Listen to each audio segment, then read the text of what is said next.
Ya se produjo.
Hola, ¿qué tal? Buenas tardes a todas y todos. Mi nombre es Micaela, soy del Centro de Estudiantes y bueno, quería darles la bienvenida a esta charla sobre electrocardiograma a cargo de Antonella Ricardone, Micaela Leonardo Nicita. Bueno, queríamos aprovechar esta ocasión para agradecerles a las y los disertantes y por su intermedio a todos los docentes que participan en este congreso, que posibilitan este espacio de formación para los estudiantes. Bueno, estamos muy contentos y contentas de haber podido realizar este evento por el centenario de nuestra institución y más aún en este contexto que es tan difícil tanto para los y las médicas, los profesionales de la salud y para nosotros los estudiantes que también se complicó. Así que bueno, espero que lo disfrutemos mucho. Y por último queríamos pedirles a todos y todas que silencien los micrófonos y que utilicemos el chat en lo posible para que no haya interferencias. Gracias.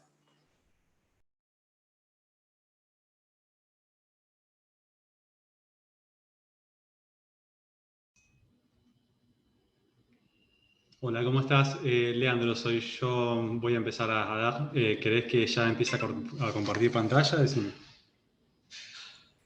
Dale, como ustedes digan. Dale, listo.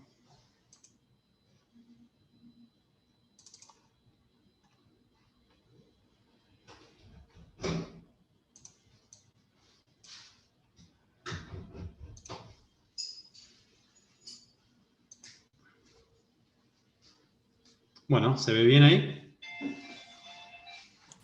Sí, se ve bien.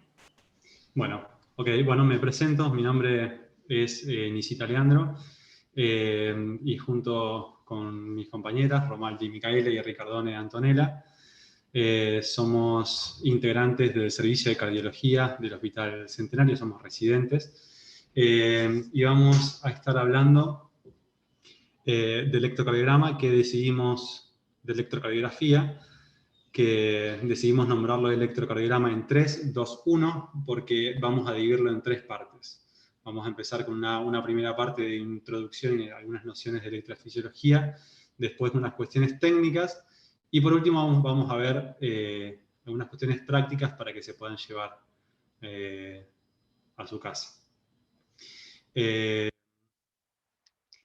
Les agradezco también por la invitación y les agradezco a todos los que nos están escuchando, y vamos a intentar que sea lo más práctico posible para que se puedan llevar algo de esta charla.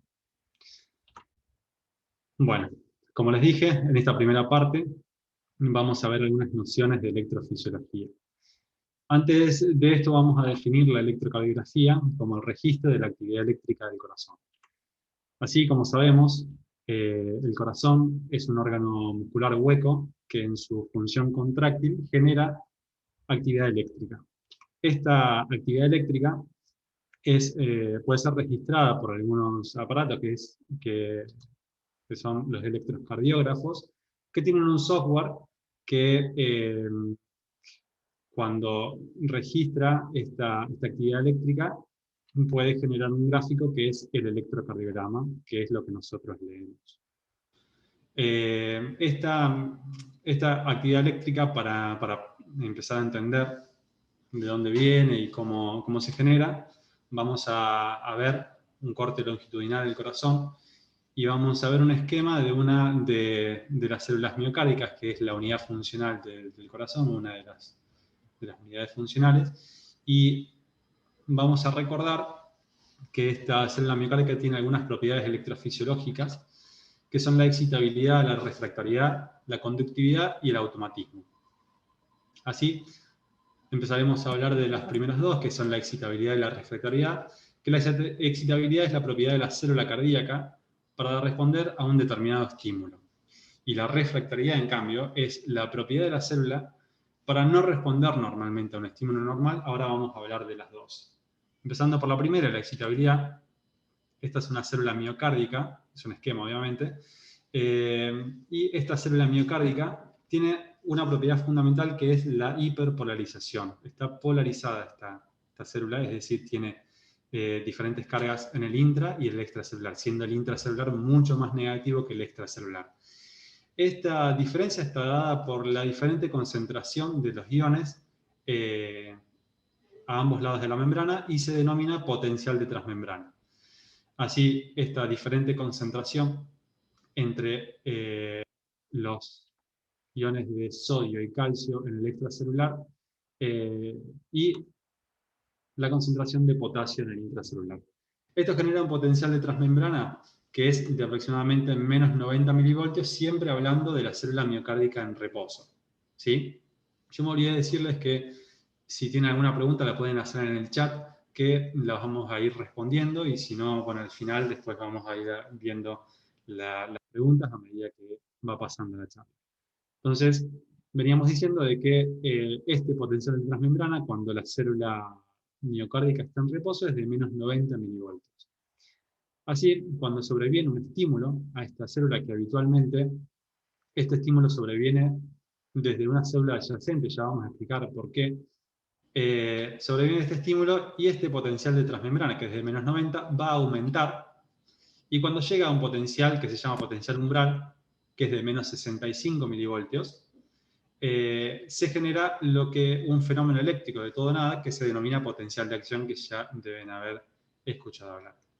Este potencial de acción de la célula miocárdica tiene diferentes características que ahora vamos a hacer un repaso de ellas.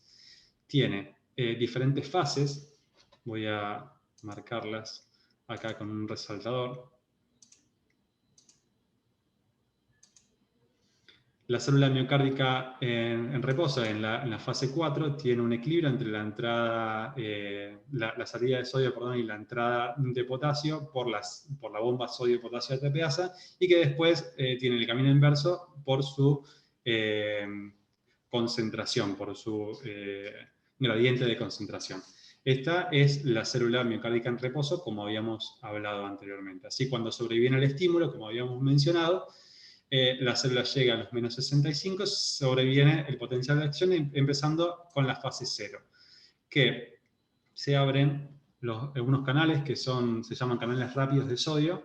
Entonces empieza a entrar este ion que está mucho más concentrado en el extracelular, y está mucho más concentrado en el extracelular, por lo que el potencial de transmembrana aumenta de manera considerable, generando esta onda tan empinada y cambiando el potencial de transmembrana desde menos 90 a más 45 milivoltios en solo 3 a 4 milisegundos. Esto es lo que se denomina como la despolarización. Luego sobreviene la otra fase, que es la fase 1, en donde estos canales rápidos de sodio se cierran y el potasio continuamente está saliendo. Y estas dos circunstancias hacen de que el potencial descienda a 0 milivoltios también muy rápidamente. Esta es la fase 1 y es el comienzo de la repolarización. Llega hasta 0 milivoltios y comienza de esta manera la segunda fase, en donde se abren unos canales que son canales lentos de calcio, y el equilibrio entre la entrada de calcio lenta y la salida de potasio genera esta segunda fase, que es una fase de meseta, una fase 2 o periodo de meseta. Así, cuando está terminando la entrada de calcio, la salida continua de potasio tiende a llevar al potencial de transmembrana directamente a la fase 4, que es el potencial de reposo. Y así se completa el potencial de acción. Y se despolariza y repolariza nuevamente la membrana celular. Así, para hablar de refractariedad, tenemos que hablar de dos periodos. Y para explicar esto vamos a explicar que cuando un estímulo... quería decirles que la primera, segunda y tercera fase se denominan fase de repolarización. Así, cuando sobreviene un estímulo en la primera fase de la repolarización, cuanto más intenso sea este estímulo, no va a generar ninguna respuesta. Este periodo se denomina periodo refractario absoluto. Así, si sobreviene en la última fase de la repolarización, si el estímulo es importante, puede llegar a generar una respuesta. y este periodo se denomina periodo refractario relativo. Para hablar de las últimas dos, de la conductividad y el automatismo, la conductividad es la capacidad de despolarización secuencial de las células del sistema de conducción y el automatismo es la capacidad para iniciar su propia despolarización. Para explicar esto, vamos a hacer un esquema de los miocitos y vamos a explicar que hay unas estructuras moleculares en forma tubular que son los discos intercalares, que son, como dije, unas estructuras tubulares que conectan ambos citoplasmas de los miocitos. Entonces, esto posibilita de que las corrientes iónicas pasen a su través y puedan propagar esta corriente de despolarización desde un miocito a otro con mayor velocidad. Así hay unas células especializadas de los miocitos que se denominan los miocitos del sistema de conducción, que la característica que tienen estos discos intercalares mucho más numerosos. Entonces, este pasaje de corrientes iónicas se hace mucho más importante a su través, por lo que le confiere a estas células una mayor velocidad de conducción. Estos miocitos del sistema de conducción están aglomerados en un sistema que se denomina sistema cardionector, que es un conglomerado de estas células especializadas en conducción y tiene algunas células que están más agrupadas o nodos que se denominan nódulo sinusal o nodo sinusal, que se localiza en el techo de la aurícula derecha, el nódulo auriculoventricular que está en el piso de la aurícula derecha y conectando a estos dos nódulos están los haces internodales que están en las paredes de la aurícula, tanto a la derecha, y van algunos nódulos hacia la aurícula izquierda. Luego, en el espesor del septum interventricular, tenemos al haz de His, que va a dividirse para ir a cada ventrículo en una rama derecha y una rama izquierda. Entonces, el potencial de acción que vimos es el correspondiente a las células de Purkinje, con su fase 0, la fase 1, la fase 2 de meseta, la fase 3 y la fase 4. Pero este potencial es diferente de acuerdo al nivel en donde estemos evaluando este potencial de acción. Esta diferencia, que son estas, el nódulo sinusal, el nódulo AB, las células ventriculares, y este es un electrocardiograma, un esquema del electrocardiograma. La diferencia más importante que quiero que se lleven es en esta última parte. Como vemos, es bastante diferente, carece de la segunda fase de meseta, de la primera, pero esta fase es la que quiero que vean, que lo voy a marcar. Esta fase 4, que como ven es diferente de esta fase 4 en que es ascendente. Esta fase ascendente es gracias a la presencia de unos canales que se llaman canales tipo IF, que son canales de entrada lenta de sodio. Entonces, cuando la célula del nódulo sinusal se repolariza, estos canales permiten la entrada de sodio y permiten que el potencial vaya aumentando progresivamente hasta llegar solamente y automáticamente a una nueva despolarización. Esta despolarización genera un nuevo potencial de acción y esto le da la característica de marcapaso del corazón. Esta característica la tienen la mayoría de las células, por lo que pueden haber varios marcapasos, y la frecuencia de despolarización del nódulo sinusal es de aproximadamente 60 a 90 veces por minuto, que nos va a dar la frecuencia cardíaca. Y por último, para introducir el concepto de vectores eléctricos, los vectores eléctricos son gráficos de una fuerza eléctrica.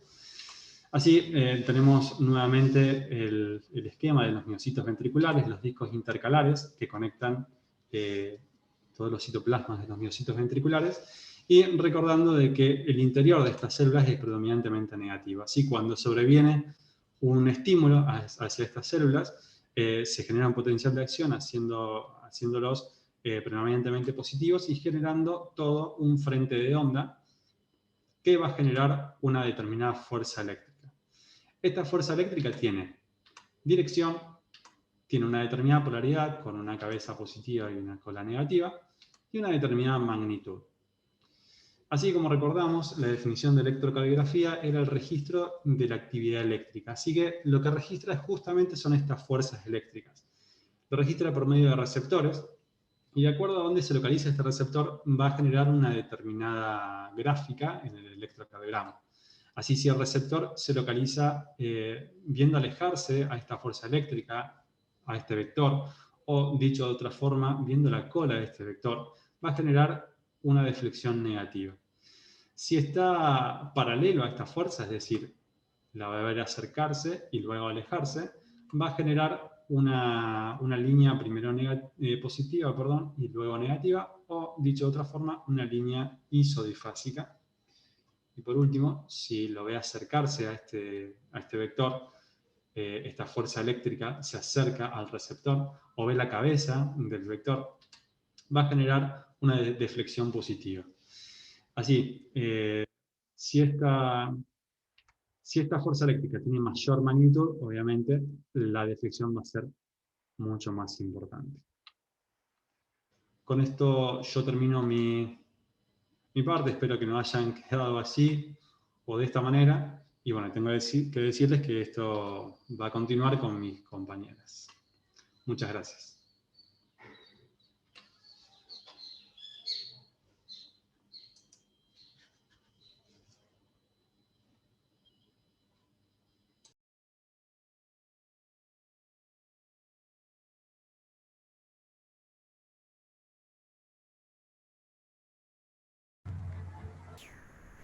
Buenas tardes. Bueno, mi nombre es Micaela Romaldi, y a mí me toca ver la segunda parte de electrocardiograma, que hace referencia a lo que es las consideraciones técnicas.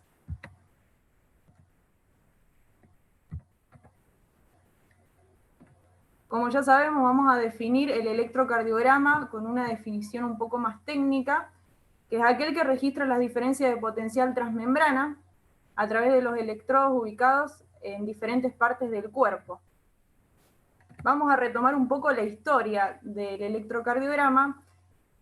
En el año 1903, el electrocardiógrafo que todos conocemos se llamaba galvanómetro de cuerda y fue descubierto por Willem Einthoven, que es un médico y filósofo neerlandés,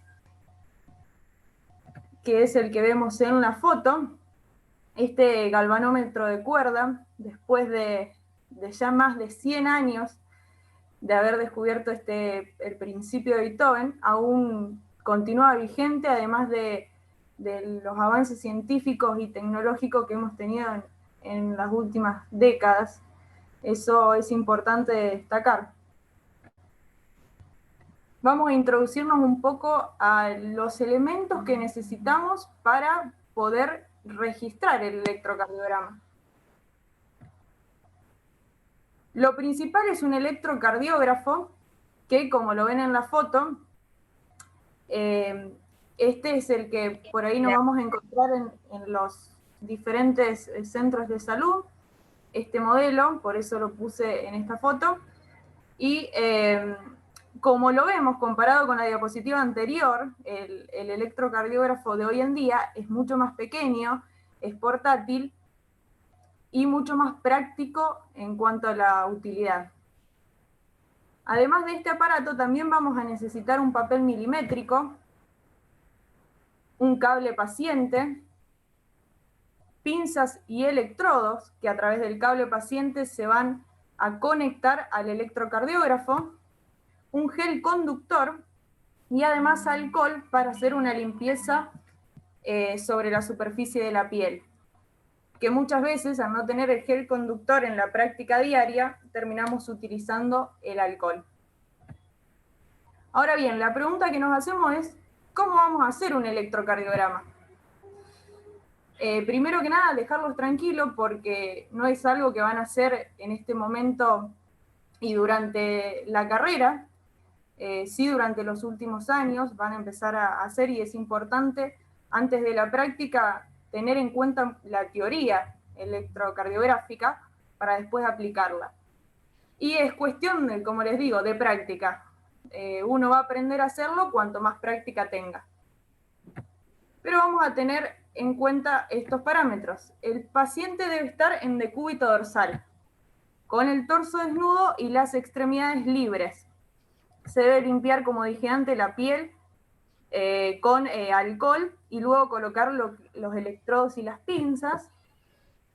Y por último, en lo posible se debe realizar un electrocardiograma de 16 derivaciones, que es el electrocardiograma completo. No el de 12, por ahí que lo encontramos en algunas bibliografías. Ahora nos vamos a introducir en dónde localizamos los electrodos. Tenemos dos planos para ubicarnos, el plano frontal y el plano horizontal. En el plano frontal vamos a colocar los electrodos de las extremidades, que como vemos en la figura, tenemos un cable rojo que va en la muñeca derecha, un cable amarillo que va en la muñeca izquierda, un cable verde en el tobillo izquierdo y un cable negro en el tobillo derecho. Hay una mnemotecnia que yo aprendí durante la carrera que me sirvió mucho hasta el día de hoy, así que se las quería comentar. Los hinchas de Central no me van a querer mucho, pero recordar que el escudo de Newell lo tenemos en cuenta para el hemicuerpo derecho, para los electrodos rojo y negro, y el escudo de Brasil para el hemicuerpo izquierdo, para los electrodos amarillo y verde. También acá nos vamos a introducir en lo que es este gráfico que ven sobre los electrodos, que ya algunos lo habrán escuchado, lo habrán leído en alguna bibliografía, que es el triángulo de Einthoven. Justamente fue establecido por Einthoven, del que estuvimos hablando al inicio, y es una representación gráfica de las derivaciones en el plano frontal. ¿Sí? Acá vemos en total 6 derivaciones, de las cuales vamos a hablar más adelante, pero mi intención de introducirlo en esta parte es relacionarla con los electrodos de distintos colores que vamos a utilizar en las extremidades. Por ejemplo, el cable rojo, como ven acá, hace referencia a la derivación ABR. El cable amarillo nos habla de la derivación ABL. El cable verde, en el pie izquierdo, nos habla de la derivación ABF. Después, la suma del rojo y del amarillo nos habla de la derivación de 1, rojo y verde, de 2, amarillo y verde, de 3. Esto es importante recordarlo para correlacionar los cables, o sea, la realización del electro, con lo que vamos a ver más adelante, que es las consideraciones técnicas. Por otro lado tenemos el plano horizontal. Acá vamos a recordar un poco lo que es la anatomía de tórax. Como ven en esa figura, ahí tenemos una imagen del tórax anterior. Si nos acordamos de esas líneas imaginarias que dividen al tórax de manera paralela, tenemos líneas verticales, como la que ven acá, que se denomina línea paraesternal derecha. ¿Por qué? Porque pasa por el borde externo del esternón, justamente. Izquierda porque está del lado izquierda. Después tenemos la línea hemiclavicular izquierda, la que ven acá, la línea axilar anterior izquierda y la línea axilar media izquierda. Estos reparos anatómicos los repasamos porque son importantes para después ubicar los electrodos de las derivaciones en el plano horizontal. Y otro reparo importante es este que está marcado acá, que ya todos los deben conocer, que es el ángulo de Lewis, que delimita el borde inferior de la segunda costilla. Inmediatamente debajo de ese borde inferior está el segundo espacio intercostal. Y de esta manera nosotros vamos a poder ubicar los espacios intercostales, que en el hombre generalmente está a nivel de las tetillas, el cuarto espacio intercostal. Ahora vamos a ubicar los electrodos, que también tienen colores. B1, que se representa de color rojo, se ubica en el cuarto espacio intercostal izquierdo, línea paraesternal derecha. B2, en el cuarto espacio intercostal izquierdo, en la línea paraesternal izquierda. Se representa con el color amarillo generalmente. B3 de color verde lo ubicamos entre B2 y B4. B4 ya pasa al quinto espacio intercostal, línea hemiclavicular izquierda, y generalmente lo podemos encontrar de color marrón. B5, quinto espacio intercostal, línea axilar anterior izquierda, de color negro, y B6 de color violeta, línea, el quinto espacio intercostal izquierdo, línea axilar media. Después de estas derivaciones, tenemos estas derivaciones que son accesorias, que conformarían lo que es el electrocardiograma de 16 derivaciones que estuvimos hablando anteriormente. Nos vamos a la región posterior del tórax, en donde también dibujamos líneas imaginarias. Esta que ven acá, que pasa por, es la línea axilar posterior izquierda, y esta que vemos acá, la línea escapular izquierda.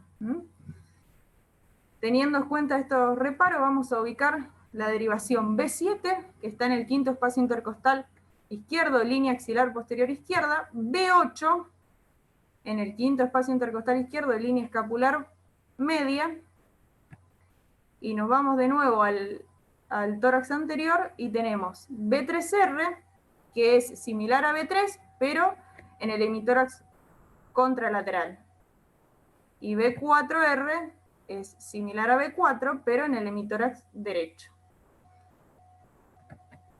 Bien, ahora nos vamos a introducir en lo que es las derivaciones propiamente dichas, que son el registro de la diferencia de potenciales entre dos polos, uno negativo y uno positivo, ya sea entre dos electrodos, lo que formaría una derivación bipolar, o entre un punto virtual y un electrodo, lo que se denomina derivación unipolar.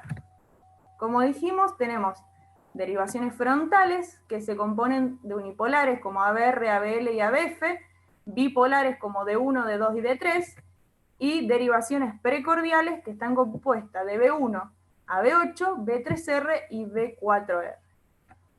Vamos a recordar lo que dijimos en la primera parte.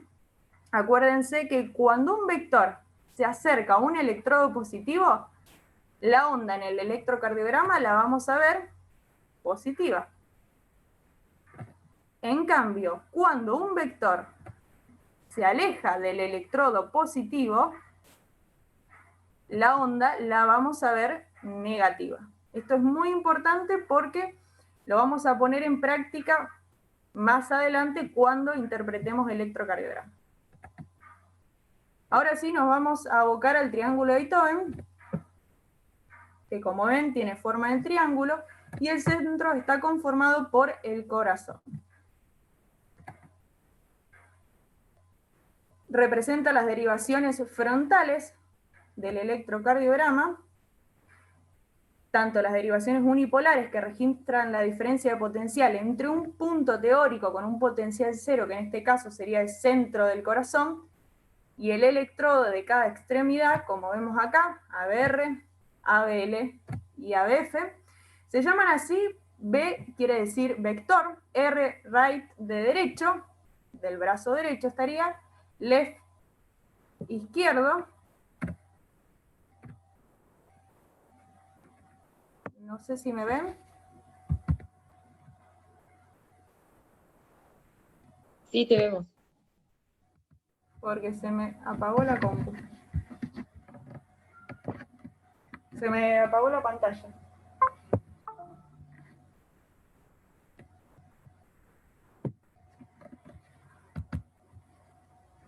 Yo la sigo viendo, doctora. Sí, a mí no me aparece el power, pero...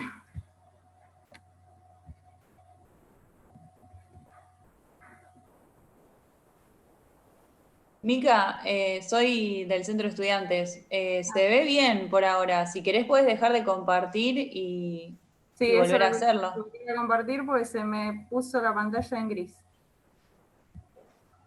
Bueno. No sé qué están viendo ahí.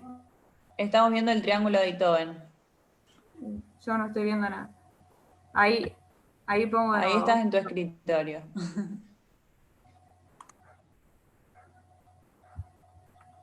A ver.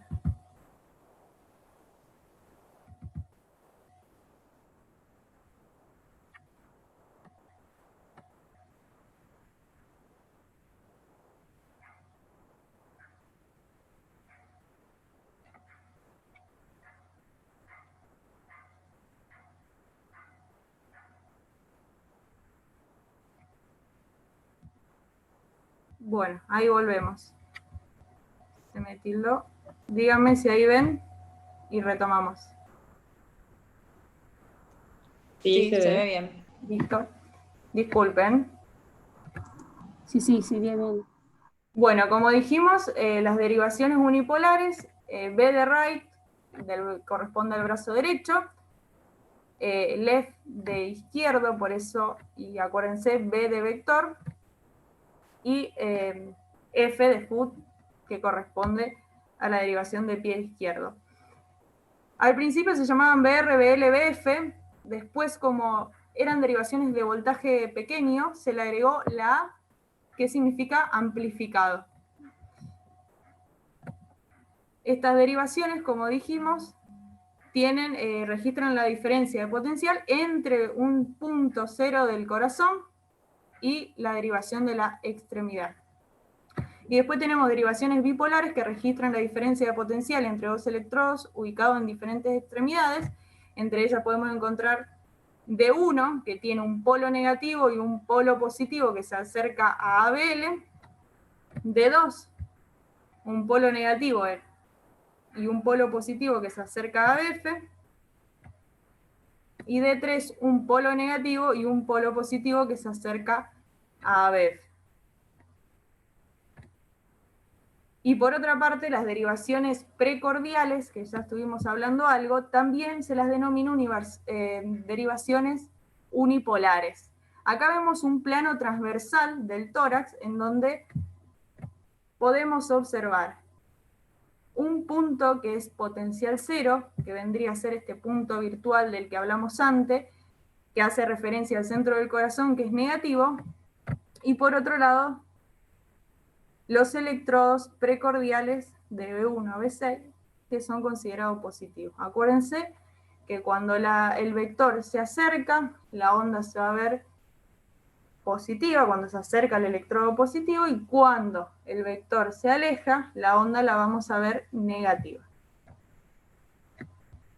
Por otro lado, vamos a ver los vectores cardíacos propiamente dicho, en este caso vectores de activación auricular. Tenemos el primer vector que corresponde a la despolarización de la aurícula derecha, el vector del medio a la despolarización del septum interauricular, y el segundo vector que corresponde a la despolarización de la aurícula izquierda a través de las de Bachmann. Esto lo vamos a ver en el electrocardiograma a través de una onda. Vamos a empezar a introducirnos un poco en las ondas que vamos a ver más adelante. Esta onda es la onda P. La vamos a ver de esta manera. Lo que no vemos es que internamente esta onda se divide en dos P. Una primera parte que corresponde a la activación de la aurícula derecha y una segunda parte que corresponde a la despolarización de la aurícula izquierda. Por otra parte tenemos los vectores de activación ventricular, que son tres. El primer vector, como vemos en la imagen, corresponde a la despolarización septal. Se dirige de izquierda a derecha, de atrás hacia adelante y de arriba hacia abajo. Y en el electrocardiograma lo vamos a ver como la onda Q del complejo QRS. Y esta onda Q es negativa porque el vector se aleja. El segundo vector es el que corresponde a la despolarización de la pared libre del ventrículo izquierdo. Se dirige de derecha a izquierda, de arriba hacia abajo y de atrás hacia adelante. Y es el vector de mayor magnitud. ¿Cómo lo vamos a ver en el electrocardiograma? A través de la onda R, que corresponde al complejo QRS. Y la vemos positiva porque el vector se acerca. Por último, el tercer vector corresponde a la despolarización basal, que se dirige de izquierda a derecha, de abajo hacia arriba y de atrás hacia adelante. Y lo vamos a ver en el electro como la onda S del complejo QRS negativa, porque vemos que el vector se aleja. Por otra parte, quería introducir lo que es el sistema hexaxial, que fue propuesto por Bailey, posterior a lo que es el triángulo de Beethoven, del cual venimos charlando. Es una convención que se utiliza básicamente para determinar el eje eléctrico del corazón, teniendo en cuenta lo que es el complejo QRS en las derivaciones D1 y ABF del plano frontal. Como vemos, es una representación gráfica. Y teniendo en cuenta las derivaciones tanto bipolares como unipolares del plano frontal. Lo que más nos interesa de este gráfico es D1 y ABF, que forma un sistema de coordenadas. Tenemos un eje de las ordenadas y un eje de las abscisas. Esto determina el eje eléctrico del corazón, que va desde menos 30, el eje eléctrico normal, teniendo en cuenta, a más 90 grados. Ya vamos a ver cómo se calcula. Pero ahora tienen que saber que eso, que dentro de estos valores se considera el eje eléctrico normal. La suma tanto del complejo QRS de D1 y ABF. Bien. Y hablando de los vectores cardíacos que nombramos hasta el momento, la suma de todos estos vectores dio como resultante un vector único que se propuso para determinar el eje eléctrico normal del corazón, que es este vector que vemos acá, que se dirige de arriba hacia abajo, de derecha a izquierda y de atrás hacia adelante.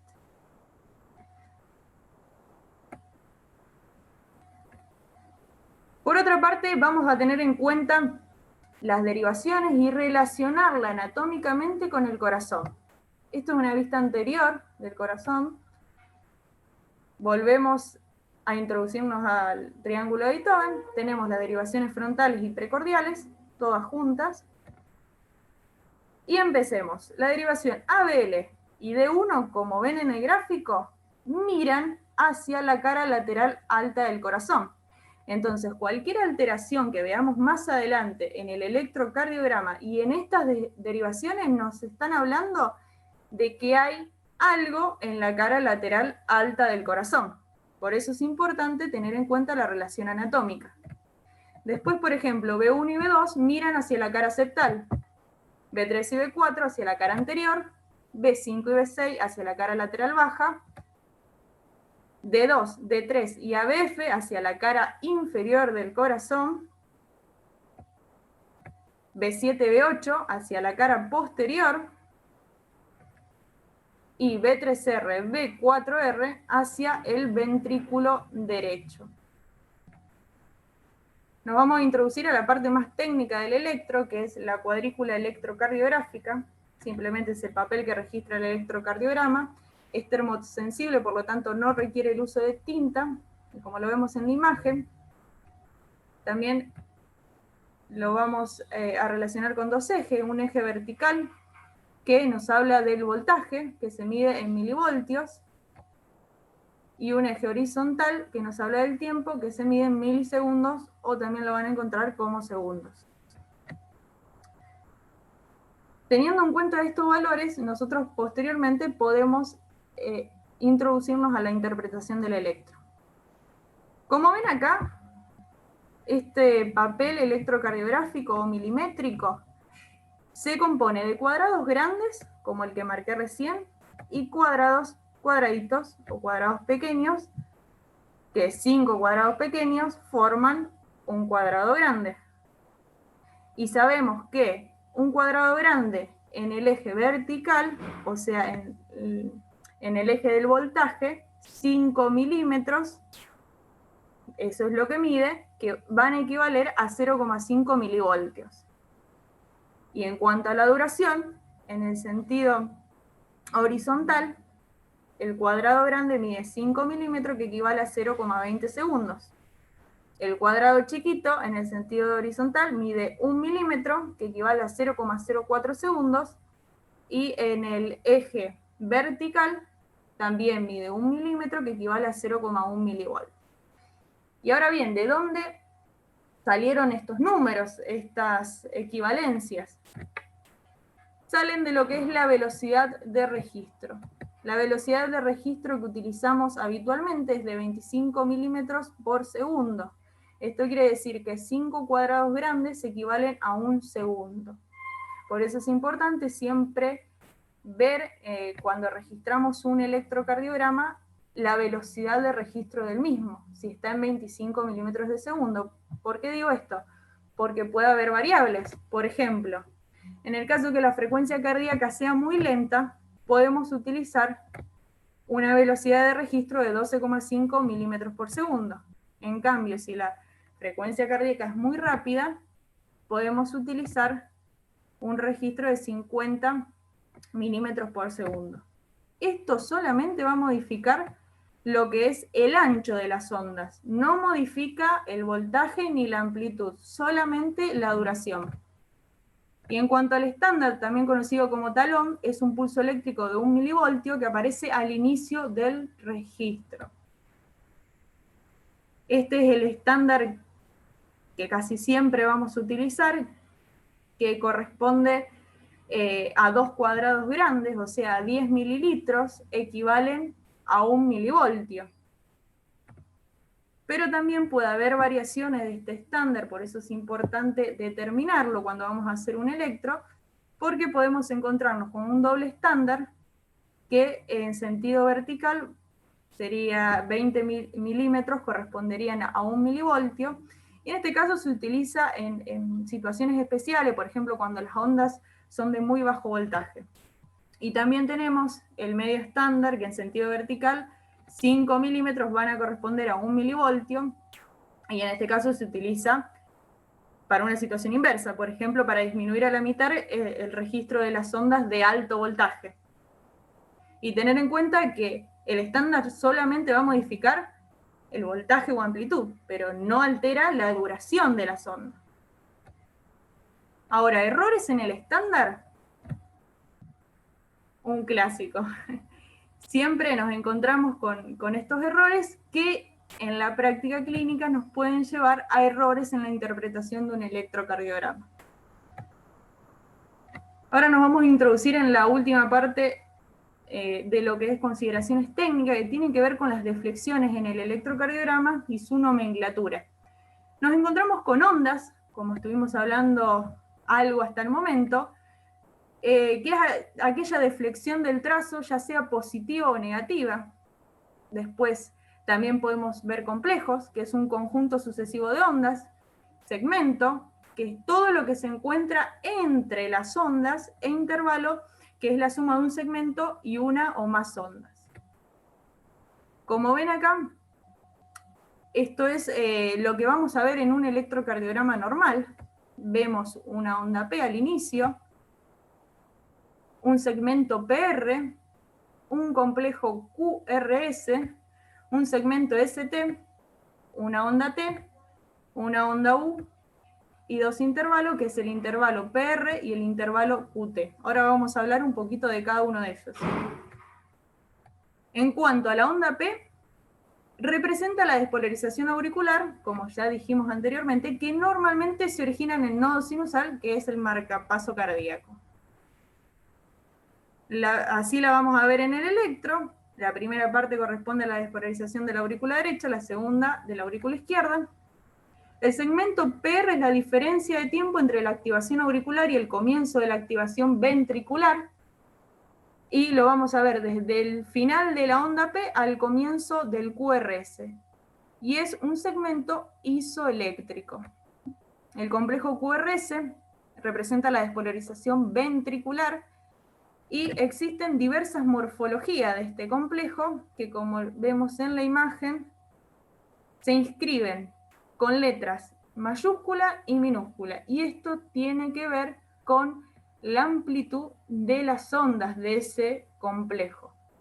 Vemos, por ejemplo, QRS, RS, R', RS, QS, QR, RS en minúscula, porque ven que los voltajes están disminuidos. Con respecto al segmento ST, es el tiempo en que tardan los ventrículos en volver a repolarizar.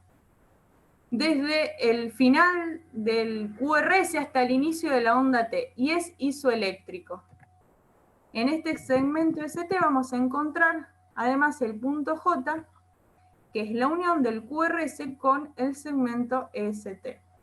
Esto es importante recordarlo desde ahora porque después, más adelante, cuando vean muchos electrocardiogramas, el punto J muchas veces juega un papel importante en la interpretación. La onda T representa la repolarización ventricular, como ven en la imagen.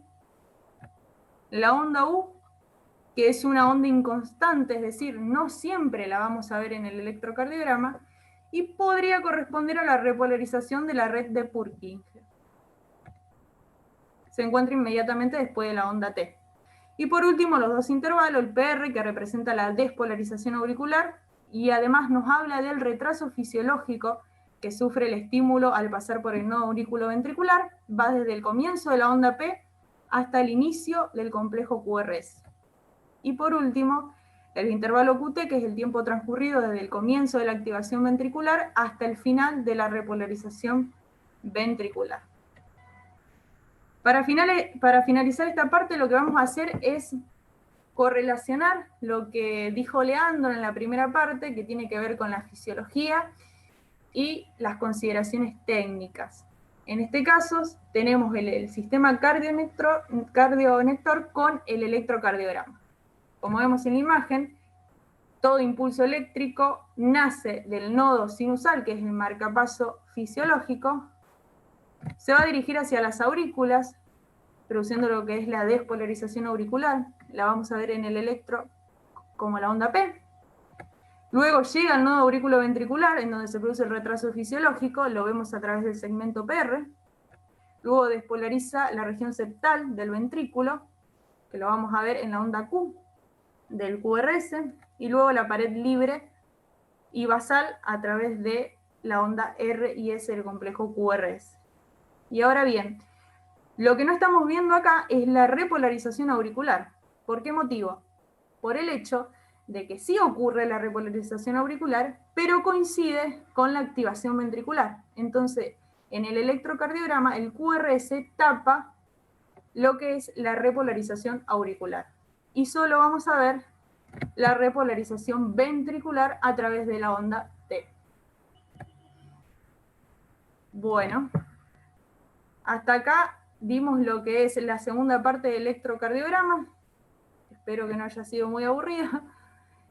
Y tengo, no sé si se pueden ver las preguntas que hicimos, si no, seguimos con la última parte. Las preguntas de la encuesta, Mica. Sí. Sí, a ver, las tuyas eran las de preguntas generales, ¿verdad? Dale. Sí, ahí, a ver, es la primera vez que vamos a hacerlo, así que vamos a ver si se ven bien. Ustedes díganme. Dale.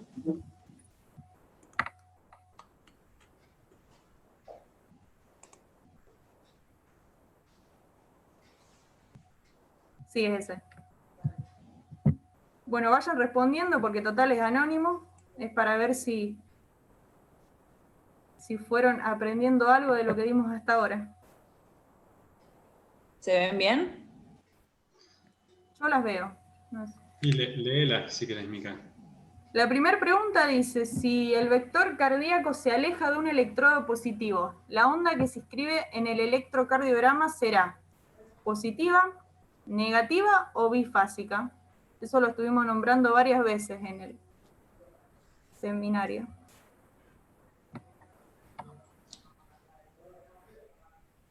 Negativa si se aleja y positiva si se acerca.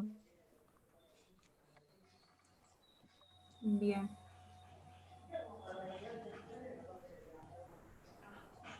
Bueno, voy nombrando la otra, así después responden todo y vemos, a ver. La segunda es, las derivaciones B1 y B2 se colocan en el cuarto espacio intercostal línea hemiclavicular derecha e izquierda. Quinto espacio intercostal, línea paraesternal derecha e izquierda. Cuarto espacio intercostal, línea paraesternal derecha e izquierda. Segundo espacio intercostal, línea paraesternal derecha o izquierda. ¿Qué opina?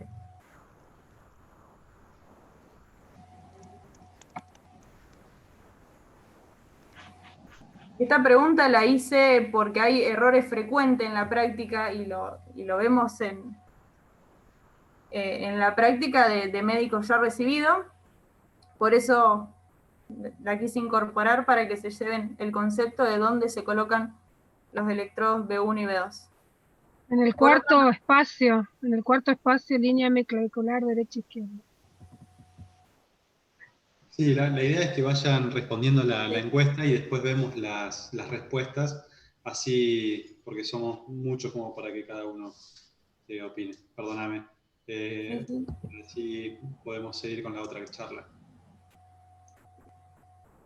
Después, ¿qué onda corresponde a la repolarización auricular? La onda P no se ve en el electrocardiograma, complejo QRS u onda T.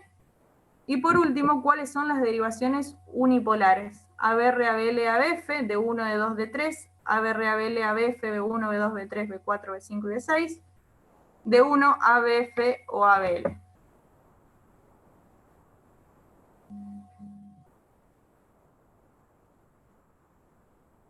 Si ya respondieron, cuando quieras finalizar, así vemos la respuesta.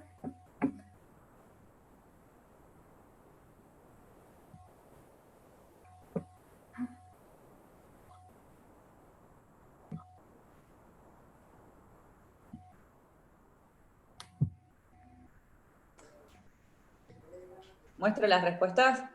Sí, sí.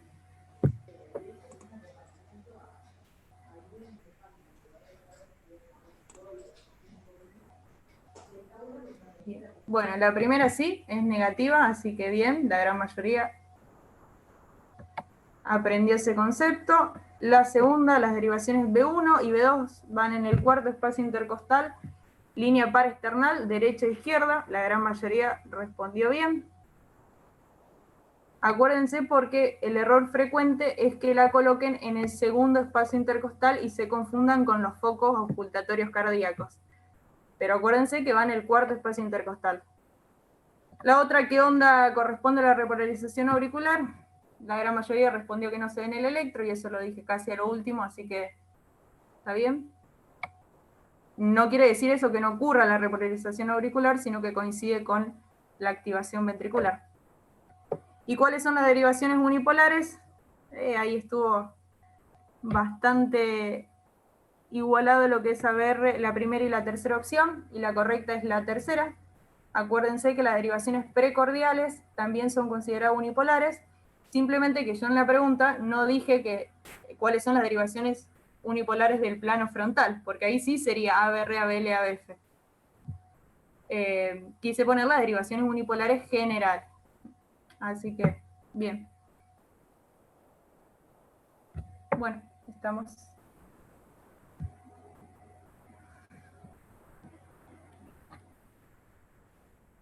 Ya puede continuar mi compañera Antonella.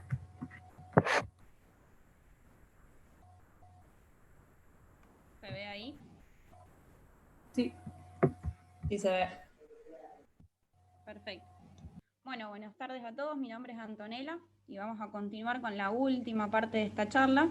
Así que espero que no estén cansados y estén atentos porque también vamos a poner práctica ahora sobre el final. Vamos a hacer más preguntas. Bueno, después de todos los que hablaron mis compañeros, tanto de ver mecanismo de despolarización, de hablar de miocitos, de hablar de vectores, de hablar de ondas, de hablar de ejes, nos vamos a encontrar que una vez que hacemos el electrocardiograma de un paciente, obtenemos este papel de registro, ¿sí? Pero a la mayoría nos pasa que parece algo chino a la hora de ver esto por primera vez. Así que en esta charla vamos a tratar de descifrar un poquito esto y que nos sea más práctico a la hora de que tengamos un electrocardiograma enfrente, ¿sí? Ahora bien, entonces, ¿cómo vamos a leer un electrocardiograma? Para eso es importante seguir una serie de pasos que tienen que ser sistematizados y en orden, porque esto nos va a ayudar a poder interpretar el electrocardiograma, ¿sí? Vamos a tener que hacer un montón de mediciones y un montón de cálculos, pero es lo fundamental porque 1 milímetro más, 1 milímetro menos, una onda más positiva, una onda más negativa, nos va a hablar de cosas patológicas. Así que acá lo fundamental es que ahora en esta charla se lleven las cosas de un electrocardiograma normal. Y para eso vamos a empezar. Lo primero que vamos a hacer es evaluar el ritmo cardíaco, ¿sí? Como ya estuvimos hablando, el nódulo sinusal es el marcapaso del corazón, por ende, ¿sí? Un ritmo cardíaco normal va a ser sinusal, ¿sí? ¿Cómo vamos a caracterizar un ritmo sinusal? Primero lo que tenemos que ver es que tenga ondas P positivas en las derivaciones de 2, de 3 y ABF, y en las derivaciones de B2 a B6. ¿Por qué no puse la derivación B1? Porque a veces en B1 se puede ver difásica. Es decir, que tenga onda, la mitad de la onda sea positiva y la mitad de la onda sea negativa. Pero lo fundamental es que recordemos que en todas estas derivaciones la onda P siempre debe ser positiva. Como también tiene que ser siempre negativa en ABR, ¿sí? Que es la derivación en donde todos los complejos van a ser negativos porque es el que se aleja del vector. Y por último, todas las ondas P tienen que estar seguidas de un complejo QRS. Eso es lo que nos va a definir un ritmo sinusal. Ahora, cuando el marcapaso del nódulo sinusal no funciona, ¿sí? Está afectado por alguna patología en particular, el ritmo se va a llamar no sinusal, ¿sí? Y para que el corazón no deje de latir, el corazón va a utilizar otros elementos, ¿sí? Que van a funcionar como marcapaso. Por ejemplo, pueden ser las aurículas, puede ser que el impulso salga del nódulo AB, puede ser que salga de las de His o del mismo miocardio ventricular, ¿sí? Esto es anormal, por ende la frecuencia y el ritmo va a estar afectado. Por otro lado, el ritmo cardíaco se va a caracterizar por ser regular. ¿Cómo vamos a saber si un ritmo cardíaco es regular? ¿Sí? Porque vamos a medir los intervalos entre las ondas RR. ¿Sí? Como ven acá, tenemos la onda R y todos los intervalos que tienen la misma distancia. Cuando un ritmo es irregular, se va a caracterizar porque estos intervalos sean todos distintos, ¿sí? Miren cómo este intervalo RR es distinto a este y este, ¿sí?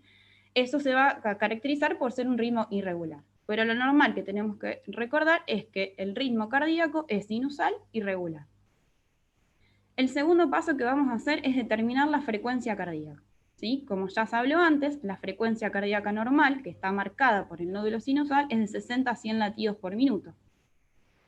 Cuando está por debajo de 60 latidos por minuto, vamos a decir que estamos frente a una bradicardia, ¿sí? Y cuando es mayor a 100 latidos por minuto, estamos frente a una taquicardia. Esto también nos vamos a ayudar con los intervalos RR, ¿sí? Ven la gran distancia que hay entre los RR en un paciente que tiene una bradicardia. Y por ejemplo, en un paciente que está taquicárdico, también vamos a ver que estos intervalos de RR van a estar muy juntitos. Entonces, la frecuencia cardíaca normal es entre 60 a 100 latidos por minuto. Pero ¿cómo vamos a calcular la frecuencia cardíaca? ¿Sí?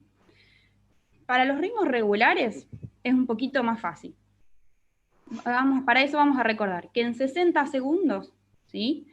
Vamos a tener 300 cuadrados grandes de 0,20 segundos. Esto ya lo habló mi compañera en la charla pasada, recordemos la medida de cada cuadradito. Y por otro lado, 1500 cuadrados chicos van a corresponder, son de 0,04 segundos. Eso lo vamos a tener en un minuto. Entonces la cuenta que vamos a tener que hacer es 300 dividido el número de cuadrados grandes entre los RR. ¿Sí? Como vemos acá tenemos un intervalo RR, lo que principal es que tiene que caer en una de las líneas, ¿sí? El complejo QRS que caiga en una de las líneas que dividen los cuadrados grandes. Cuando tenemos uno de estos, vamos a contar cuántos cuadrados grandes hay entre RR, que acá tenemos 1, 2 y 3, y vamos a hacer 300 dividido 3. Esto nos va a dar 100 latidos por minuto.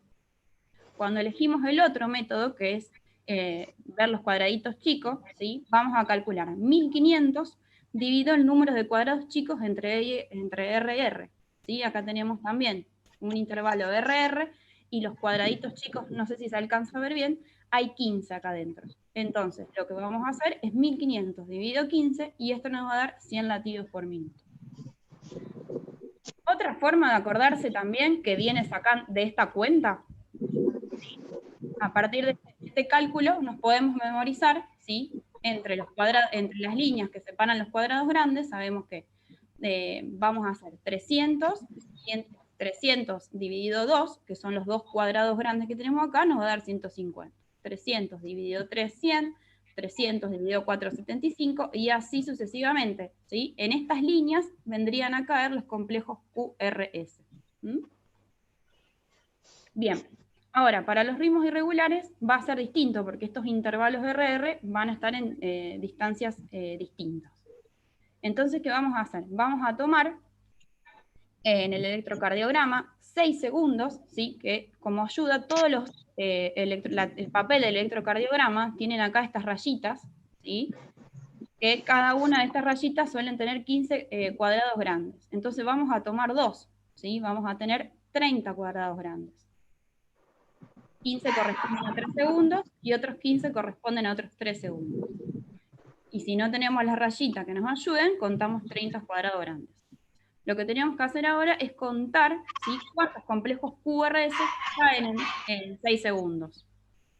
Y lo vamos a multiplicar por 10, ¿sí? Que nos va a dar la frecuencia cardíaca en 1 minuto. Entonces acá tenemos 1, 2, 3, 4, 5, 6, 7, 8 QRS que multiplicados por 10 nos va a dar una frecuencia cardíaca de 80 latidos por minuto. Bien, el tercer paso va a ser obtener el eje eléctrico, ¿sí? Para eso vamos a repasar otra vez el triángulo de Einthoven, ¿sí? Que ya lo vimos bastante, ¿sí? Que es este que está acá, y vamos a tomar dos derivaciones que sean perpendiculares, para poder trasladarlo, como mencionó mi compañera antes, al eje cartesiano, ¿sí? Entonces, vamos a tomar la derivación de 1, ¿sí?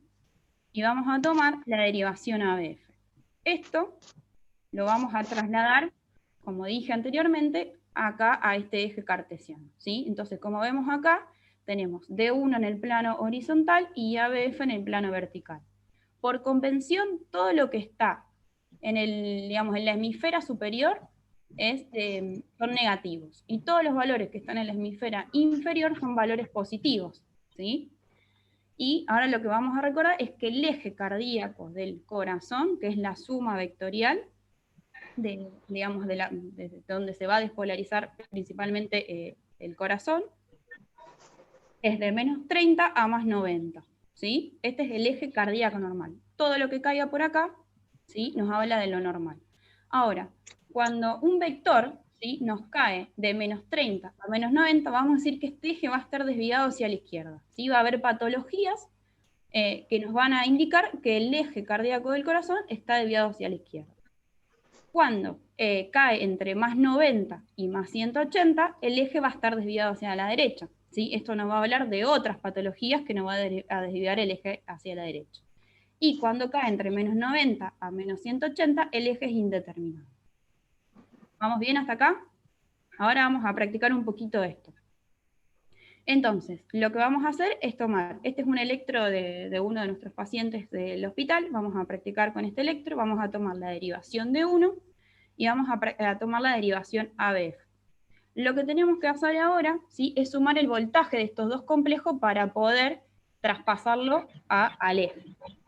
Entonces, ¿qué es lo que se hace? Se van a sumar, se van a tener en cuenta el voltaje positivo y el voltaje negativo, ¿sí? En este caso, tenemos dos cuadraditos hacia arriba positivos y un cuadradito hacia abajo negativo. Lo que vamos a hacer es, a 2 le vamos a restar 1. Esto nos va a dar, 1, que lo vamos a trasladar acá al eje cartesiano donde está de 1, ¿sí? Entonces lo vamos a marcar. Ahí tenemos de 1, que es el voltaje que nos habla de esta derivación. Ahora, con ABF vamos a hacer lo mismo. Vamos a sumar los cuadraditos positivos y vamos a restar los negativos, que en este caso no hay ninguno. Entonces tenemos 4 cuadraditos positivos y ninguno negativo. Esto nos va a dar igual a 4, que lo vamos a trasladar al eje vertical en ABF, ¿sí? Que es positivo. Ahora, si fuera negativo, lo vamos a escribir acá arriba, a lo mismo que de 1. Si es negativo, lo vamos a escribir hacia este lado. 1, 2, 3, 4, ¿sí? Y la suma, digamos, la resultante de estos dos vectores nos va a dar el vector principal, que es el eje cardíaco del corazón, ¿sí? En este caso estaría más o menos en más 80, que que está dentro del valor normal del eje cardíaco del corazón. Acá tenemos otro ejemplo, vamos a hacer lo mismo, ¿sí? Con D1 y ADF. Vamos a sumar los cuadraditos positivos y restar los negativos. Acá en este caso tenemos 5 cuadraditos positivos y ninguno negativo, que lo vamos a escribir en el eje de D1, 2, 3, 4, 5, y en ABF vamos a hacer lo mismo, tenemos 5 cuadraditos positivos y ninguno negativo, ¿sí? Los vamos a escribir en el eje de ABF, 3, 4, 5, ¿sí? Acuérdense que si es negativo se va a escribir en el eje del lado negativo, al igual que acá en D1, ¿sí? Entonces, la resultante de estos dos nos va a dar el vector principal, el eje cardíaco del corazón, que en este caso estaría en más 50, que es normal también.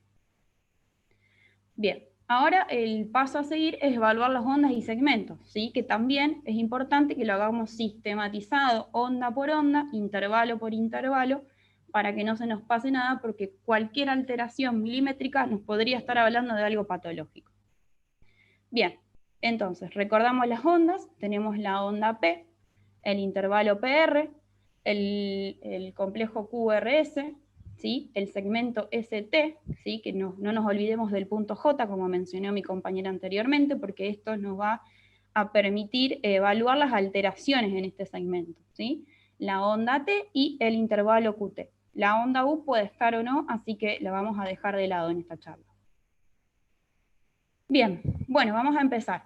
Entonces, la onda P tiene que ser positiva en casi todas las derivaciones, excepto en ABR, y como dije antes, en B1 puede ser difásica, ¿sí?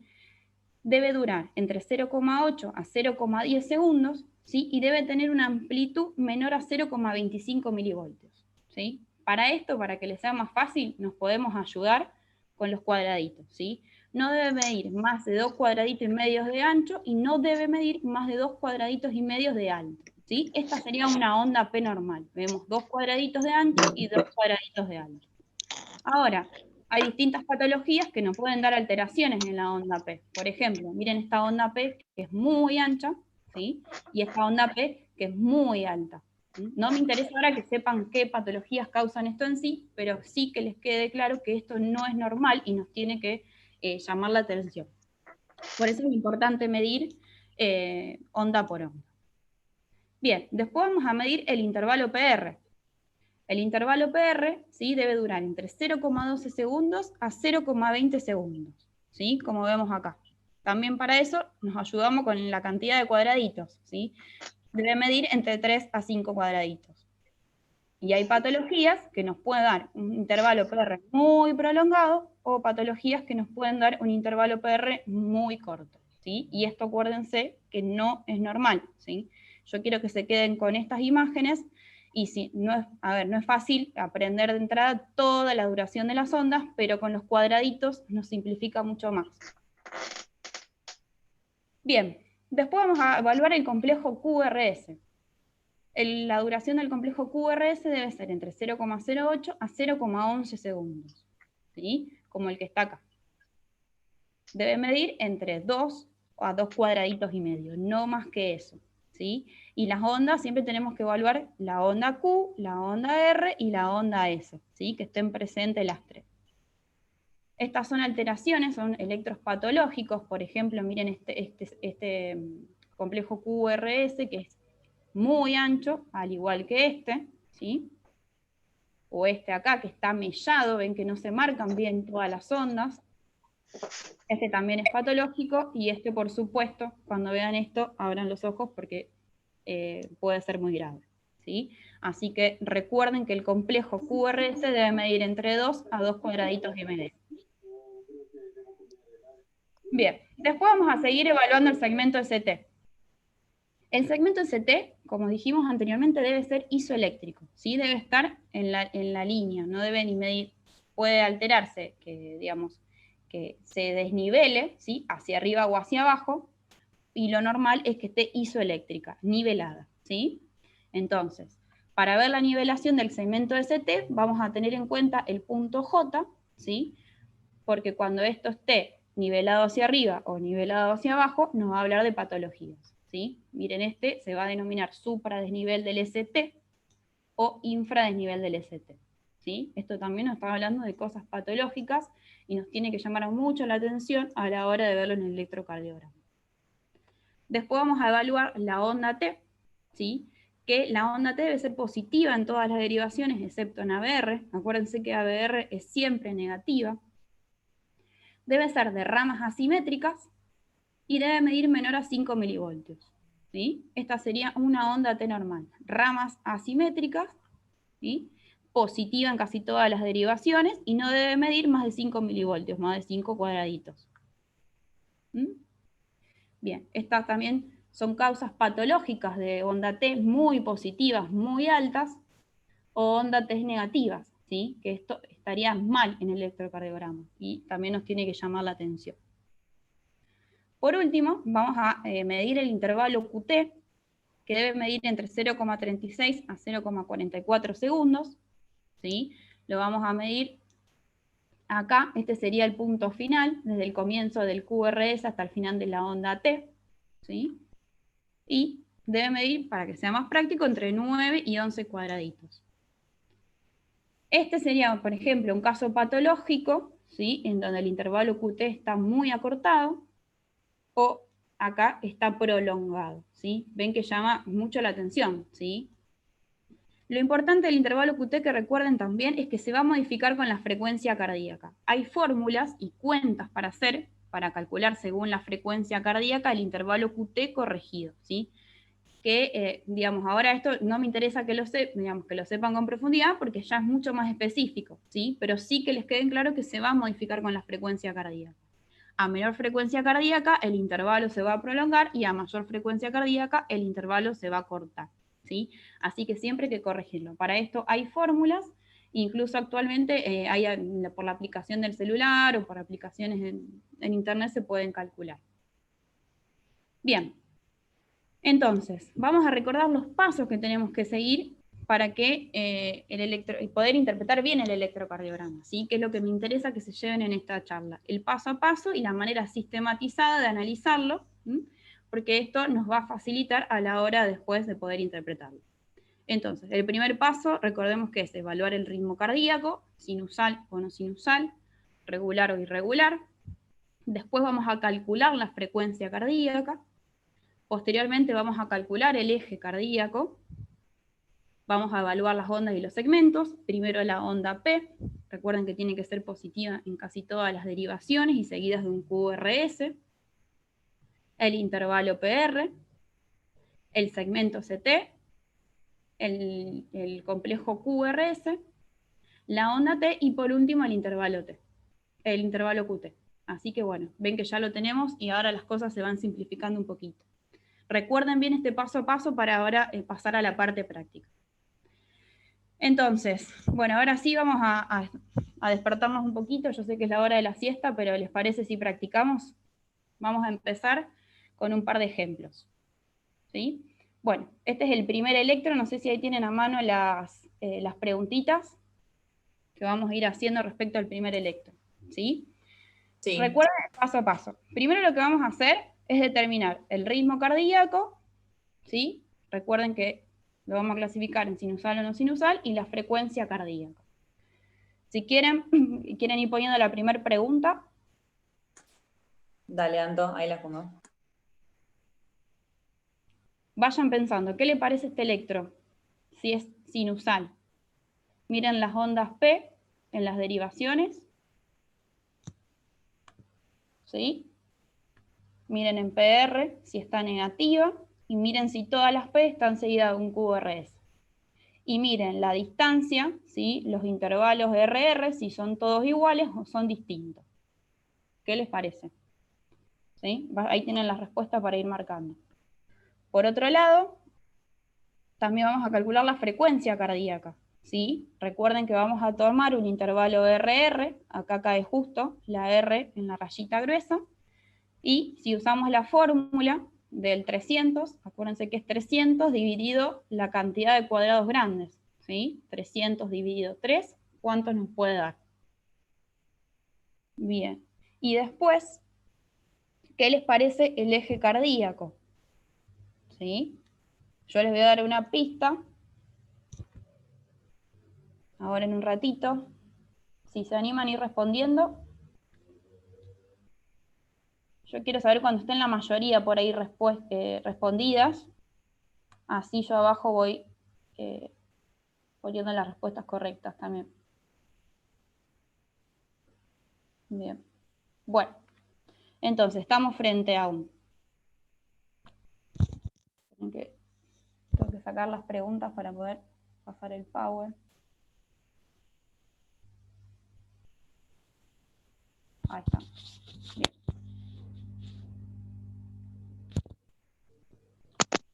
Van a tener que cerrar las preguntas para que yo pueda seguir con el Power.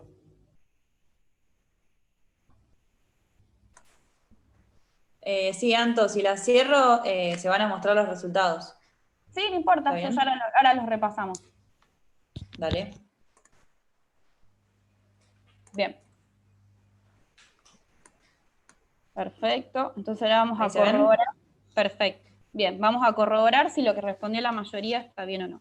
Pero me parece que vamos por buen camino. Entonces, para seguir con el Power. Ahí estamos. No me deja reproducir. ¿Ahí te deja? Esperen que ahí vuelvo a compartir. Porque me parece que es por las preguntas. Se había tildado.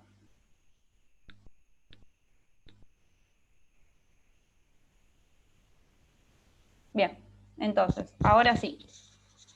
El ritmo de sinusal es regular, ¿sí? La frecuencia está a 100 latidos por minuto, que la mayoría la contestó muy bien. La onda P se ve normal, ¿sí? No vamos a poder contar mucho los cuadraditos, pero es positiva en casi todas las derivaciones y no parece ni ancha ni alta.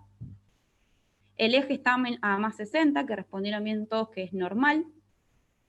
El PR de 0,20 segundos, que recuerden que esto también es normal. El QRS mide 0,08 segundos, ¿sí? Que es normal. Acuérdense que no debe medir más de 0,11. El segmento CT es isoeléctrico, no vemos ni supra ni infra de nivel del segmento CT. Y la onda T también es normal, ¿sí? Vemos que tiene ramas asimétricas, ¿sí? Que es positivo en casi todas las derivaciones, excepto en ABR. Bien, bueno, vamos al segundo electro. Y el intervalo QT, perdón que me olvidé, es de 0,32 segundos, que también es normal. Vamos a este electro. Este electro también es de un paciente de ahí nuestro del hospital. Son electros por ahí patológicos, pero nos va a servir para volver a repasar bien lo normal, ¿sí? Así que vamos a empezar haciendo lo mismo. ¿Qué les parece el ritmo? Si es sinusal o no sinusal, y si es regular o no regular. Miren bien la onda P y la onda T, y ahora vamos a responder un par de preguntas. ¿Querés poner? Esta es, perfecto. Bien, las dejo ahí al costado y vamos a charlar. Entonces, el ritmo cardíaco, ¿qué les parece? ¿Sinusal o no sinusal? Vemos la onda P, positiva en casi todas las derivaciones, ¿sí? Excepto en ABR, que es negativa, todas seguidas de un complejo QRS, ¿sí? ¿Vamos bien hasta ahí? Y el intervalo RR, ¿qué les parece que son todos iguales o distintos? También vamos adelantándonos y vamos calculando la frecuencia cardíaca. Por ejemplo, acá en B4 tenemos un complejo QRS que cae justito en la raya, así que vamos a contar más cuántos complejos, cuántos cuadrados grandes hay entre RR, ¿sí? Tenemos 1, 2, 3, 4, 5. Bien, y después vamos a evaluar las ondas. ¿Está? El eje, ahora después también le voy a dar una pista. Acuérdense, miren, por ejemplo, acá vamos a tomar de 1, tenemos 5 cuadraditos hacia arriba y 2 cuadraditos hacia abajo. 5 menos 2 es 3, y vamos a ABF, ¿sí? Que en este caso es difásico, así que el eje estaría en 0, porque no por ABF no vamos a poder calcular, si por ejemplo sumamos 1 y restamos 1, nos va a dar 0, ¿sí? Así que el eje va a ser 0. En este caso. Bien, después entonces del complejo, de calcular el eje, el complejo QRS, ¿qué les parece? ¿Sí? Si es normal o no. el segmento ST, si está nivelado o no, y miren las ondas T, ¿sí? Deberían ser positivas en casi todas las derivaciones. Vamos a mirar todas, a ver qué les parece, y vamos a ir respondiendo. Si tienen alguna duda, vayan escribiendo que también vamos contestando. Bien, ¿querés compartir los resultados?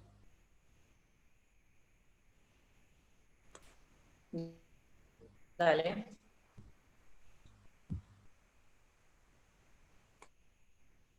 Ahí está, perfecto. El ritmo es sinusal, irregular, está perfecto, ¿sí? Y bien, esto está perfecto que hayan visto, las ondas P son anchas y las ondas T son negativas, ¿sí? Estos son hallazgos anormales que nos tienen que llamar la atención, así que está perfecto que lo hayan podido ver. Vamos a repasar entonces.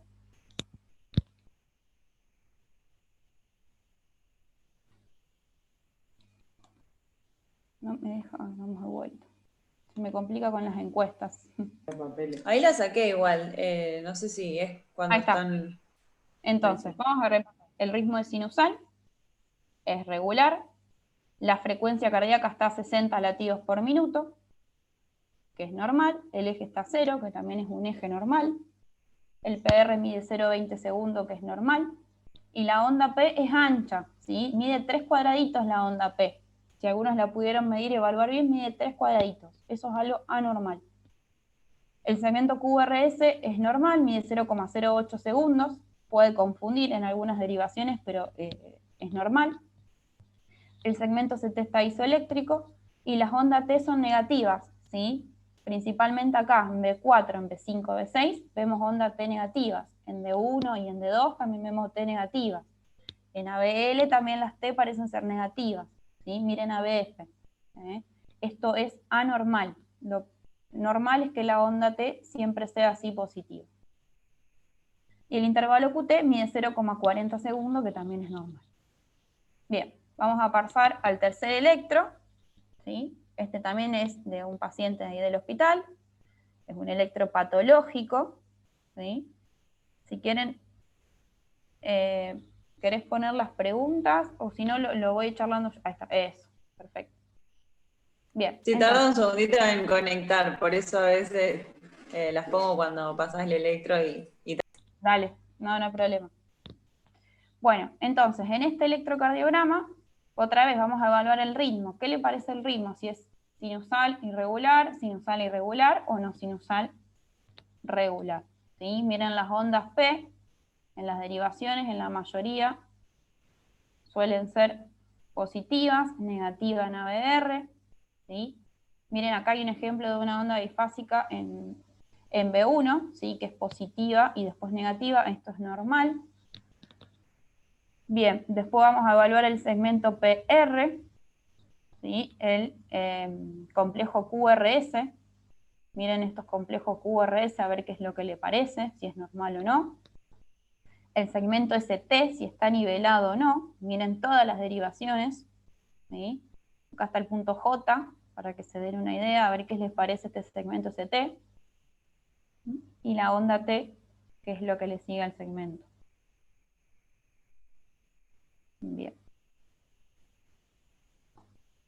La frecuencia cardíaca también es fácil de calcular. Acá tienen un complejo que la van a poder sacar más fácil. Les voy dando así ayuditas.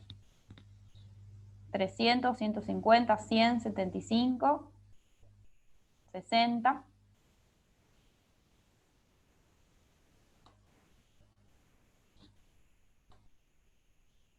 Bien.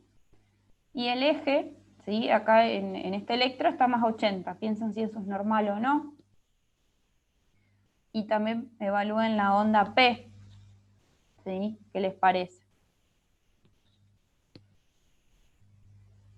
Bien. ¿Vamos bien? Respondieron la mayoría. Si quieren vamos mostrando las respuestas. ahí puedo ver, respondieron 80 y pico y van subiendo. Ah, bueno, les damos unos minutitos más. Dale.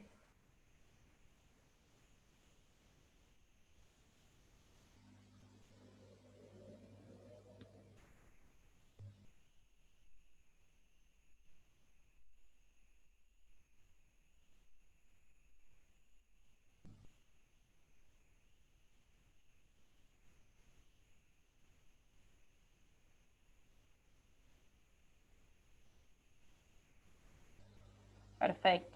Bueno, muy bien, es un ritmo sinusal irregular, está a 60 latidos por minuto, el eje es normal a más 80, y perfecto que vieron todos la onda P ancha, el QRS ancho y el supradesnivel del ST. Estas son cosas anormales, ¿sí?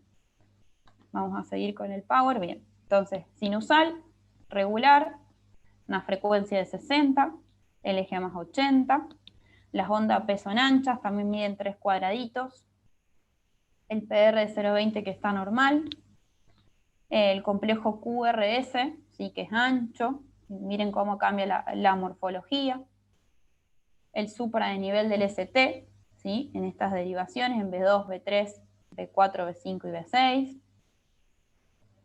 la onda T es normal, y el intervalo QT es de 0,32 segundos. Perfecto, bien. Y este es el último electro, ¿sí? Ahí también les voy tirando una ayudita, ¿sí? Piensen, vamos a hacer lo mismo, calcular, ver si el ritmo es sinusal o no sinusal, si es regular o irregular. Vamos a calcular la frecuencia cardíaca, ¿sí? Miren las P.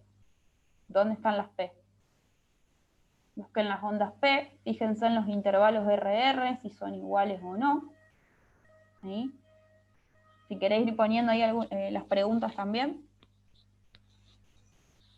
Y calculen la frecuencia cardíaca. Yo acá le tiré una pista, ¿sí? Ahí tienen 6 segundos. ¿Qué les parece este electro?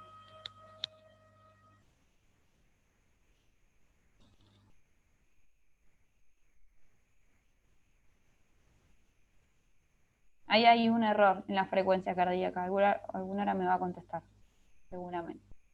Está mal tipeado. No es 100. Sí, puede ser que no esté la opción. Es un poquito más. Pero marquen esa si les parece.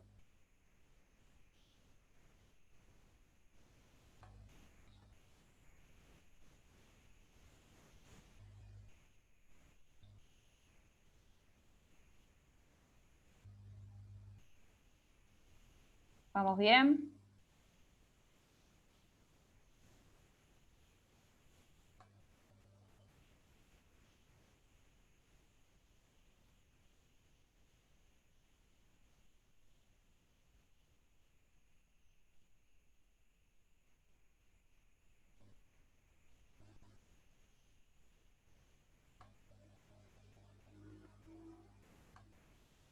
Bueno, cuando estén la mayoría,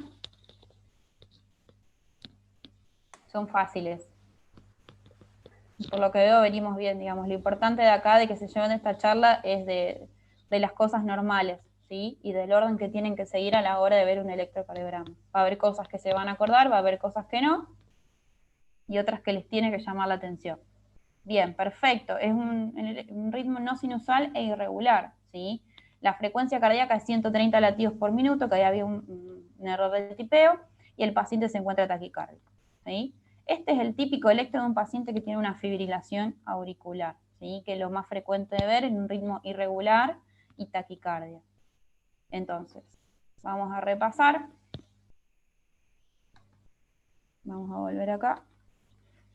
Un ritmo no sinusal, irregular, y la frecuencia cardíaca 130 latidos por minuto, que nos indica que el paciente está taquicárdico. Perfecto. Bien. Bueno, esto es todo. Creo que lo hicieron muy bien. Espero que les haya servido esta charla. Siempre que tengan dudas nos pueden consultar. Esta es la bibliografía que recomendamos para que estudien, ¿sí? Hace poquito salió el libro de la carrera, ¿sí? de UNR, a cargo del doctor Pedro Sangroni, Karina Ramo y Martín Nagenson, que la verdad que es un libro muy lindo, muy completo, que se los recomiendo y lo pueden conseguir ahí en la cooperadora del hospital. Así que bueno, eso es todo. Muchas gracias a todos por su atención. Estas son nuestras redes sociales, donde también nos pueden consultar, en donde hay sorteos, y vamos subiendo los seminarios que hacemos todas las semanas, ¿sí? Así que también nos pueden seguir en las redes sociales. Y bueno, Leandro, mi compañero, quería decirles algo también ahora sobre el final. Sí, muchas gracias por la devolución. Yo me estoy ocupando un poquito del chat. La verdad que las preguntas son muy interesantes.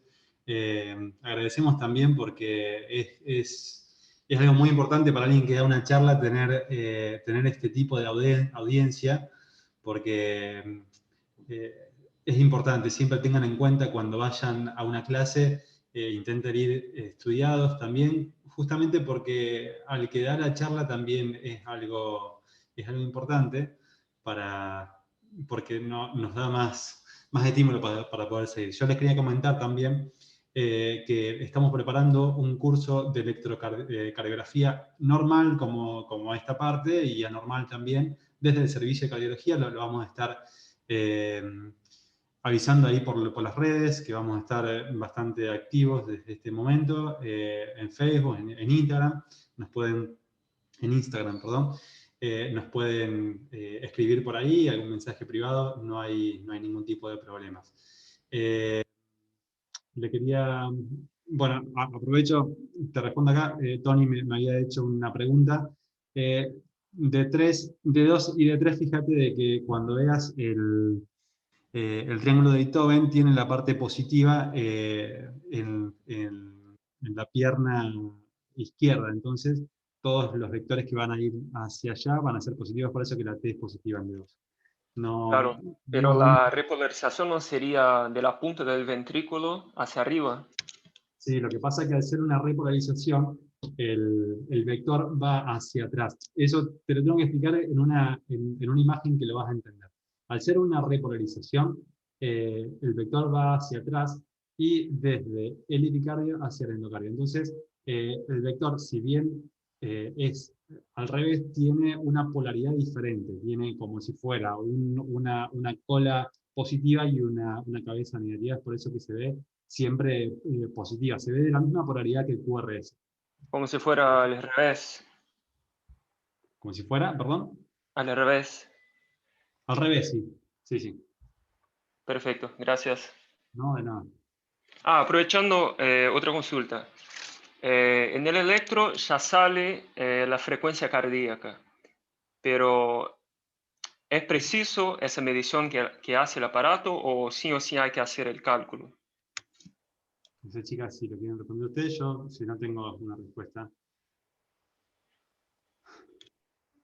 Lo que hace el electro o cualquier tipo de dispositivo que te calcula la frecuencia cardíaca, lo que hace es te toma la cantidad de tiempo que hay entre un latido. Vieron que los dispositivos que ponen los saturómetros también te calculan la frecuencia cardíaca. Lo que hace es, te toma la distancia que hay entre latido y latido, y eso lo multiplica para llegar a 1 minuto. Entonces extrapola el tiempo que hay entre latido y latido a 1 minuto, y es por eso de que te calcula la frecuencia cardíaca. Eso sirve mucho para ritmos regulares, obviamente, porque vos vas a tener el mismo tiempo entre todos los RR.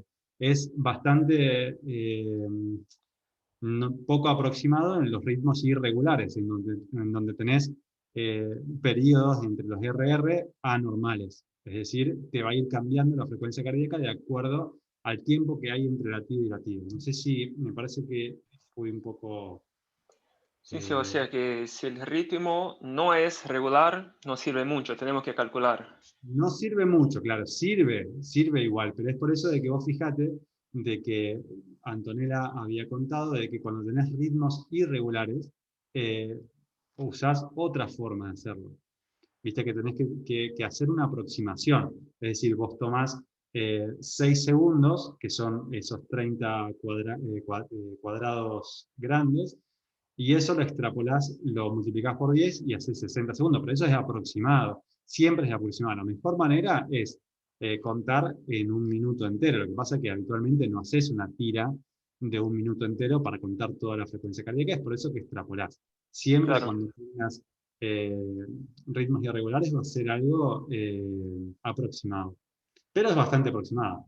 Entre 60, 70, lo que te dé, ¿no? Obviamente. Listo. Muchas gracias. No, de nada. Bueno. Bueno, yo quería decirles que creo que fue una clase muy provechosa para todas las y los estudiantes, que vi que había de un montón de años de toda la carrera, Y bueno, muchas veces es un tema en el que tenemos errores por ahí, creo que fueron muy claros en la explicación y también muy interactivo con el tema de las preguntas y todo, así que bueno, desde el Centro de Estudiantes queríamos agradecerles por la buena predisposición y por haber participado en este congreso, que para nosotros es muy significativo en este año del centenario de la Facu, así que bueno, muchísimas gracias. Gracias a ustedes por la convocatoria, la verdad que fue muy provechoso para nosotros también. Muchas gracias de verdad por la invitación y bueno, nos alegramos que por lo menos algo se hayan podido llevar de esta charla y que hayan podido interactuar con nosotros, que es lo más importante. Lo mismo digo que mis compañeros, gracias a todos por estar ahí atentos. No sé si alguno se durmió, pero creo que nos dimos cuenta de que estaban atentos por haber respondido casi todas las preguntas bien.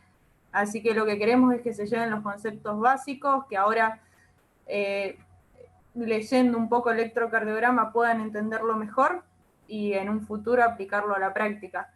Por eso es importante, ahí preguntaban cómo se llamaba el libro de la carrera, es Manual de Cardiología, que lo pueden conseguir en Sala 14 o en la cooperadora de ahí de la facultad, y la verdad que es bastante práctico para aprender electrocardiograma, entre muchas cosas más de la parte de cardiología.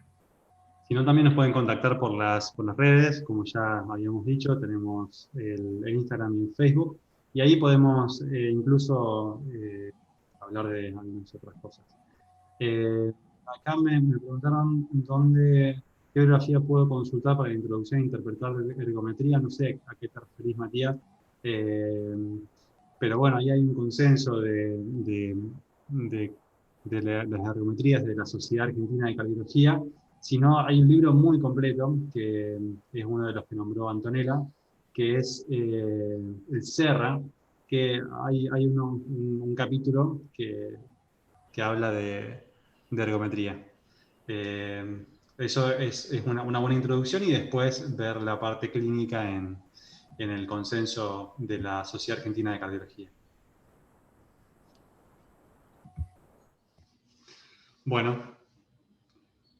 Bueno, muchísimas gracias por todo, de verdad. Chao, hasta luego, gracias. Chao, hasta luego, muchas gracias. Chao, adiós.